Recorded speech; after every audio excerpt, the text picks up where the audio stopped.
En la entrevista estelar de Encuentro Directo, ¿qué tema más importante que la salud?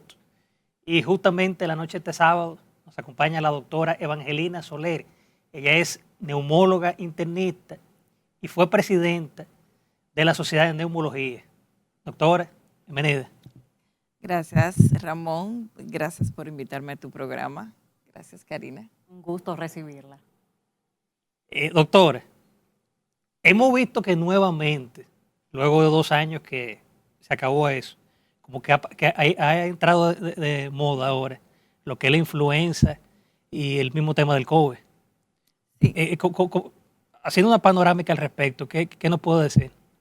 Bueno, mira, para hacerte bastante clara con el tema, te puedo decir que no es como nada nuevo realmente. Lo que pasa es que ahora, después del COVID, después de la pandemia, los problemas respiratorios están tomando la importancia que deben de tener. La gente le está dando importancia, se están haciendo pruebas y definitivamente pues el reconocimiento de que ciertamente lo que la gente mal llama proceso gripal, lo que la gente dice tengo especie de un virus o tengo cualquier nombre como solimos nosotros los dominicanos colocarle, al margen de toda esta realidad que nosotros hemos vivido desde siempre, está el hecho de que están los nuevos métodos diagnósticos, la gente se comunica más y cuando hay uno con gripe el otro lo sabe.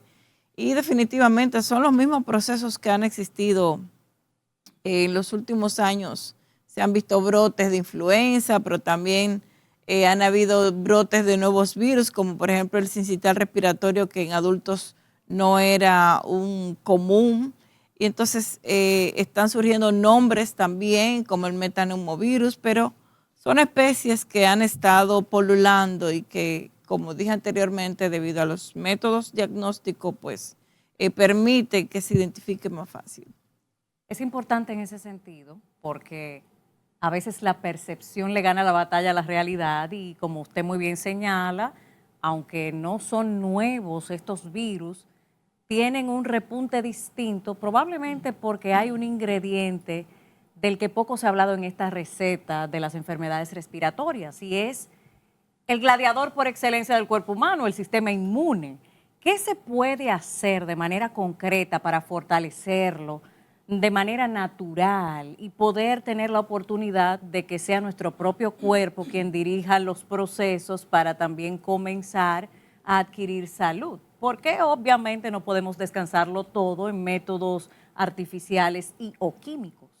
Mira, excelente cuestionamiento, Karina, porque si bien es cierto que mencionaba ahorita que son procesos que se han venido suscitando y que habitualmente aparecen cada cierto tiempo y que invierno suele ser una época donde surgen procesos virales muy frecuentes, no es menos cierto lo que tú planteas. El ser humano cada vez ha degradado en cierta forma la forma en cómo se alimenta, la nutrición de su cuerpo, la vitalidad de su cuerpo.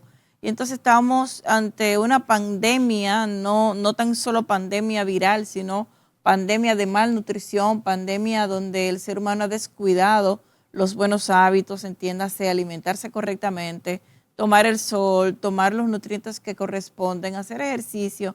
Entonces un cuerpo debilitado pues es más débil, un sistema inmunológico, y lo hace más vulnerable entre los procesos infecciosos y la misma inflamación del cuerpo pues le lleva a tener estados morbosos de salud. O sea que tu intervención sobre este tema es muy válido y definitivamente hacer ejercicio, nutrirse adecuadamente son herramientas que van a poner la diferenciación entre una persona que le puede dar un virus y lo mata y otra persona que sencillamente lo rebasa, como aconteció con el coronavirus. Que de hecho hay una pandemia detrás de esta pandemia, que es la provocada por ese sistema inmune completamente debilitado, por diversas causas dentro de la propia pandemia. Pero lo que sí es cierto es que no se trata necesariamente de que una gripe mató necesariamente a una persona, sino de que su cuerpo no pudo responder adecuadamente y no culpar una gripe que hemos tenido desde que el mundo prácticamente es mundo, O, como usted muy bien señala, algo particular de épocas como el invierno. Por eso se le llama gripe estacional y por tanto lo esperamos en la estación de invierno principalmente. Por eso es que llama la atención una especie de ola alarmista sobre aspectos que ya los médicos y la sociedad conocen perfectamente.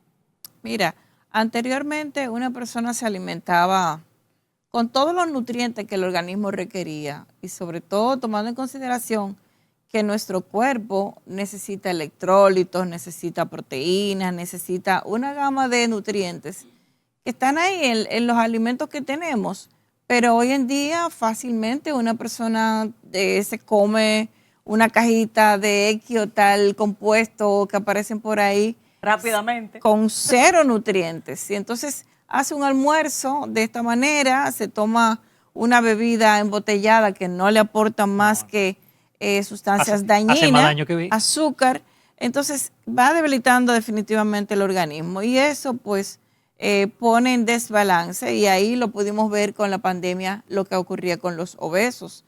Y esa persona, como tú dices, que tiene un síndrome metabólico, un hígado dañado no va a soportar el embestimiento de un proceso viral, un corazón ya previamente dañado, inflamado, no va a soportar la inflamación que provoca un nuevo proceso viral o bacteriano en el organismo y así definitivamente te puedo mencionar cada uno de los órganos que se ven involucrados en este tema de una virosis. Doctora, ¿qué es la apnea del sueño? ¿Cómo tratarla? Bueno, Ramón, la apnea del sueño es un proceso patológico donde la persona que la padece pues le imposibilita durante las horas del sueño que el oxígeno llegue adecuadamente a sus tejidos. Y esto ocurre por diversas razones. Una de ellas, y la más ocurrida, es que una persona tenga el cuello corto con una angulación inapropiada del mismo, lo que va a hacer que se ocluya durante esa fase de relajación de los músculos que tiene que ver con la respiración y todo lo que es la orofaringe, ese cierre abrupto de las vías por la obesidad, por un cuello poco extendido, por una mala posición, por alteraciones en los pisos del plato de la orofaringe, en definitiva, que estas causas pueden llevar a que una persona durante el proceso de dormir y durante esas fases del sueño, su oxigenación caiga y esto tiene complicaciones y tiene además implicaciones en otras patologías, por ejemplo, como los trastornos cardiovasculares y por eso vemos que muchas personas tienen eventos cardiovasculares en hora de la mañana y están asociados a este trastorno que tú defines como apnea del sueño. A partir de su experiencia como presidente en la Sociedad Dominicana de Neumología y esa interacción continua con los profesionales de su rama, ¿cuáles entienden ustedes ya como conjunto y sociedad profesional de la República Dominicana que son las principales problemáticas que aquejan a la población en sentido general? Porque sabemos que hay, por ejemplo, en la población infantil determinadas enfermedades características, pero si lo hacemos como una especie de balance general, ¿cuáles serían, digamos, antes de la pandemia, las principales problemáticas y posterior a ellas, si hay alguna diferencia? Mira, el COVID definitivamente vino para cambiar muchas cosas y dentro de las que cambió, pues se hablaba en ese momento de que iban a surgir nuevos virus, que iban a surgir nuevos procesos y nuevas pandemias. Y en el caso que nos ocupa de tu pregunta, pues debo responder de que luego del COVID ha sido totalmente diferente el organismo ante las respuestas de estos procesos virales. Y te puedo decir que, por ejemplo, los niños que durante el tiempo del confinamiento les tocaba involucrarse con el medio exterior, desarrollar una inmunidad, eso no se produjo. Esos niños que durante 2 años estaban en la casa trancaditos, que no tuvieron esa exposición con otros niños, que no tuvieron la exposición en el medio externo, pues tienen una desventaja desde el punto de vista inmunológico. Y desde ya, con esa primicia, pues partimos de que ha de ser totalmente diferente la forma en cómo ese individuo que comenzó siendo un niño va a enfrentar ciertos procesos. Y las personas a los cuales nos afectó el virus, pues dentro de nuestro organismo todavía no se ha terminado de evaluar las consecuencias a posteriori de este virus tan inflamatorio para el organismo, pero sí se sabe que cardiovascularmente, a nivel del sistema nervioso central y todo lo que es el endotelio, también metabólicamente afectó bastante. Y muchas de las patologías cardiovasculares específicamente y pulmonar propiamente, pues está en relación con esta afección de la pandemia. No quisiera pasar al próximo tema sin antes hacer una observación sobre eso que usted plantea. Usted refiere, cito, una respuesta distinta a raíz de la pandemia. O sea, con el impacto, ya habíamos mencionado también en el sistema inmune. ¿Sería esto entonces probablemente el causante de lo que ahora llamamos nuevas afecciones respiratorias? Mira, las nuevas afecciones respiratorias se están dando por diversos mecanismos. Se está hablando del cambio climático, se está hablando, como te dije, también de lo que fue el confinamiento, de lo que fue la respuesta inmunológica para esa población creciente que no tuvo ese desarrollo, esa exposición en ese tiempo. Pero se habla también de que otros factores estén relacionados, como te dije, el mundo ha cambiado. O sea, antes, en la época que nosotros nos desarrollamos, las meriendas iban en bolsitas con frutas, tal vez algún tipo de snack que te lo preparaban en la casa, pero nada que ver con lo que se está consumiendo ahora, que la gente está consumiendo, inclusive gente adulta. Tú le preguntas que qué comió al día y nada nutritivo, o sea que... A veces la mayoría es preservante, más que alimentación.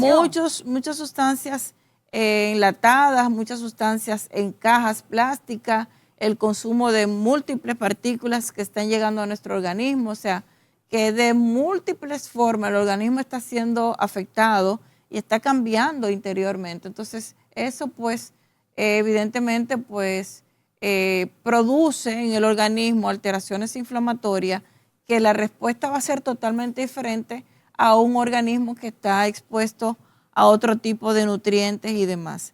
O sea que hay múltiples razones, diversas razones, por lo cual podemos ver que se están desarrollando estos procesos donde tú tienes fácilmente un conglomerado en una oficina de 4 o 5 personas con un proceso que uno tiene influenza, pero el otro puede que tenga coronavirus, el otro puede que tenga el sincicial respiratorio más la influenza que tiene el compañero de al lado. O sea que es prácticamente una locura. Doctora, se han dado casos, clínica en sentido general, de pacientes que van por algún problema respiratorio o, por ejemplo, algo en los pulmones y luego que se hace la tomografía y la radiografía, detectan que tienen cáncer de pulmón. Pero yo quiero que lo dejemos ahí porque nos vamos a dar una pausa. Volvemos en breve para que usted nos responda luego. Claro, con mucho gusto. Nos vamos, amables televidentes, a una pausa comercial y volvemos en breve.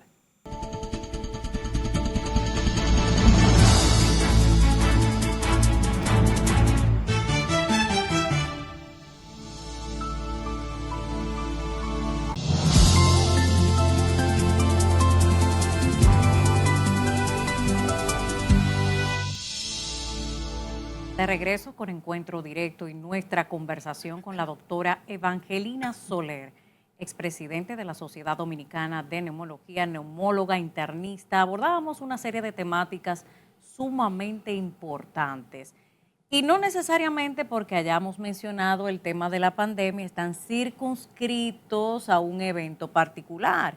Vamos a hablar de la cotidianidad de las afecciones respiratorias y su impacto ulterior incluso en la vida misma, en la familia y demás. Por ejemplo, a veces asociamos un nombre diferente, incluso hasta exótico porque no es muy común, a procesos que son muy regulares, incluso propios de estaciones. Ahora se está mencionando uno de estos nuevos neologismos llamado cuatridemia, que es la mezcla o la posibilidad de que hayan hasta 4 virus de manera simultánea en una persona. La realidad es que independientemente de que estos virus existiesen, la probabilidad de que se presentaran de manera simultánea es muy distinta. Probablemente por alguno de los aspectos mencionados, el mismo sistema inmune, que da lamentablemente cabida a que nos ataquen directamente. En el caso de que una persona padezca varios virus de manera simultánea, ¿qué es lo primero que usted como neumóloga observa como la materia prioritaria en intervención de emergencia? Mira, todo va a depender de la sintomatología de esa persona, de las enfermedades que tiene, o sea, si es un cuerpo sano, si es un cuerpo que previamente está enfermo, las edades, va a depender mucho si es una persona que tiene diabetes, que tiene una afección renal, o sencillamente que es una persona envejeciente. Y si la persona, te imaginas tú ese virus o esos virus en el organismo ocasionando fiebre, ocasionando evocaciones diarreicas, ocasionando sudoración, tos con abundante expectoración, es una persona que se va a deshidratar. Entonces, en ese contexto, pues lo primero es abordar ese individuo, ingresarlo para una buena hidratación y definitivamente, pues tratar el proceso que está llevando ese individuo, ya sea un virus que se ha tratado con antivirales o tomando en consideración que muchos de estos virus, luego de que afectan el organismo, dejan la plataforma para que entonces se desarrollen procesos bacterianos de las mismas bacterias que vamos dentro de nuestro organismo. Este organismo se debilita bastante y hace que las bacterias que son saprófitas, es decir, que viven con nosotros en una relación de simbiosis Y de balance. y de balance, pues esas mismas bacterias en un cuerpo debilitado pues atacan. Y entonces hay que considerar la utilización de ciertas medicaciones como los antibióticos, los mucosecretolíticos, en los casos de los niños que se produce cuadros de hiperreactividad bronquial, utilizar las debidas nebulizaciones, el despeje de las vías aéreas para que esa persona pues pueda mejorar su estado general, pueda mejorar su ventilación y ya cuando hay una afección importante a nivel pulmonar, pues hacer las intervenciones correspondientes para evitar que el paciente pues empeore su cuadro o que lleve a un estado ya de alteraciones importantes y que pudiese inclusive en esa persona con comorbilidades llevarlo hasta un cuidado intensivo. Doctora, habíamos dado una pregunta en el aire antes de la pausa, que fue con respecto de que hay personas que cogen a la clínica, se hacen un chequeo normal creyendo que es una gripe, que con un jarabe se resuelve, y cuando le hacen la tomografía y la radiografía, detectan una enfermedad grave como el cáncer de pulmón. ¿Cómo detectar esto? Principalmente gente que si le da ese tipo de enfermedad, casualmente son los que fuman Sí. o toman más de la cuenta. Sí, mira Ramón, yo recientemente tuve un caso de un joven, un muchacho, tú no te lo esperarías que tuviese un cáncer. Un muchacho joven sencillamente había tenido un proceso respiratorio agudo y él va a mi consulta y bueno, cuando yo veo la imagen, un muchacho que no fuma, un muchacho que ha tenido otras situaciones de salud, pero por lo demás sano, veo la imagen y me encuentro con una masa, un nódulo.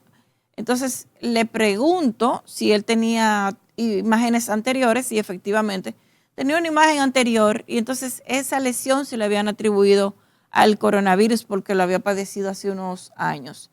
Pero definitivamente que nos pusimos en acción, investigamos esa lesión y era una lesión maligna. Afortunadamente se hizo lo que se debió de hacer y el joven se operó y gracias a Dios no ha tenido más complicaciones porque la lesión estaba circunscrita y no había dado metástasis. Pero tu pregunta es bastante interesante y anima a que las cosas se hagan como corresponde, a que nosotros los médicos solimos regirnos por screening de diagnóstico y de manejo y entonces cuando una persona viene a tu consulta con una sintomatología persistente, con un cuadro de tos persistente, con un cuadro de broncorrea, expectoración abundante, debe de llamar la atención. Y yo siempre digo, No hay gripe que dure más de 10 días. Esa persona que tiene una gripe persistente, que tiene una expectoración persistente, vaya a su médico, evalúese. Sobre todo si usted tiene factores de riesgo, si usted fuma, si usted ha perdido peso, si usted tiene una condición clínica que usted entiende que su organismo no está igual que antes, vaya a su médico. Con una simple prueba diagnóstica como una tomografía, se pueden evitar dolores de cabeza. De hecho, esta semana ha sido noticia a nivel mundial, no exclusivamente de la República Dominicana, el aumento, cito, en casos de cáncer de pulmón entre los no fumadores. Hay un tema que usted mencionó hace un momento, independientemente de que no es propio del tema, pero tiene participación, que son los procesos inflamatorios.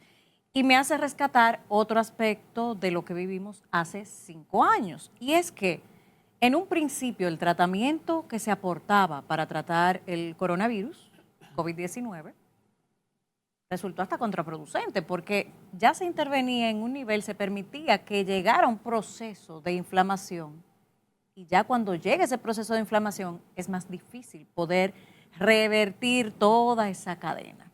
Cuando hubiéramos fácilmente, si hubiéramos hecho otro tipo de protocolo, pues evitar el proceso de inflamación que es el que llevó realmente a la parte fatal a muchas personas.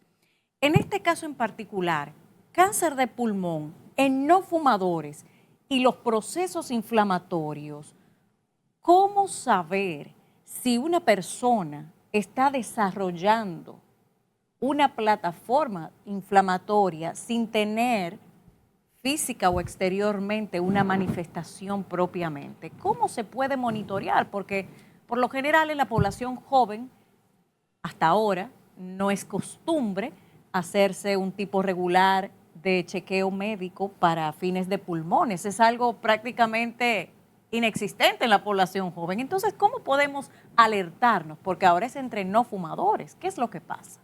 Mira, ahorita mencionábamos así de una manera muy amplia el asunto de cómo el ser humano ha ido cambiando sus hábitos. Y cambiar hábitos hasta de la ropa que tú te colocas, tú estás recibiendo salud o insalubridad, porque hay tejidos que están asociados a insalubridad.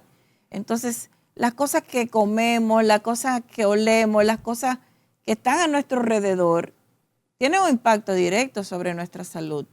Entonces, tenemos aquí un celular que a veces dormimos con él emitiendo radiaciones, no se sabe bien claro este asunto, pero son postulados. Las Que personas tienen fundamentos realmente que podrían pasar a una tesis comprobatoria, porque realmente el problema es, entiendo yo, doctora, y me permite hacer esta observación para que amplíe. Usted ya como una profesional del campo de la salud y específicamente de los pulmones, porque sin respiración no hay vida, ¿usted entiende que probablemente le ha faltado a nivel mundial a la clase profesional médica probablemente una brújula más concreta y uniforme en los protocolos de atención preventiva?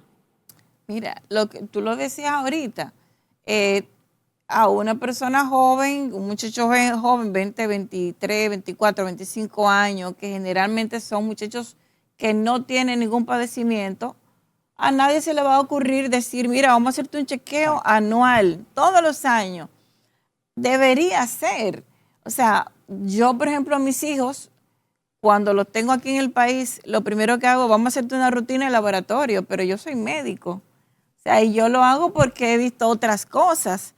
Y cualquier cosa me da una lucecita, vamos a investigar esto, vamos a investigar lo otro. Y la experiencia no se improvisa. Exacto, pero no es lo común. O sea, la gente joven no va al médico a menos que tenga un síntoma. Y a veces, aún teniendo síntomas... Y logrando, doctora, que la enfermedad no tiene edad. Que eso las enfermedades hora... no tienen edad. Pero es como tú dices, tal vez sea necesario revisar de nuevo, protocolizar una visita, aunque sea una vez al año, en la juventud, y como hablábamos, que las cosas se están cambiando tanto, y te reitero, o sea, no es lo mismo la alimentación que recibiste tú de niña a las cajitas que se pueden encontrar en cualquier esquina con 20,000 sustancias que son demostradas inflamatorias. Y cuando te digo inflamatorias, porque en el organismo suscitan una serie de respuestas que tienen que ver con radicales libres, que tienen que ver con cambios celulares, y estos cambios celulares son los que dan origen a estas formaciones de células malignas. Y Entonces, que la gente no asocia que los procesos inflamatorios son enfermedades. Ya, porque esa es la base para desarrollar cualquier enfermedad. cualquier tema de enfermedad. Pero mira, se está hablando mucho del tema de que una persona, por ejemplo, toma agua libre de esta que tomamos, y que la tomamos en botellitas plásticas, y que esta botellita plástica está expuesta a un sol, y que este plástico comienza a emitir una serie de químicos, y por ahí ya se deriva todo un tema de cuánto podría eso dañar la salud.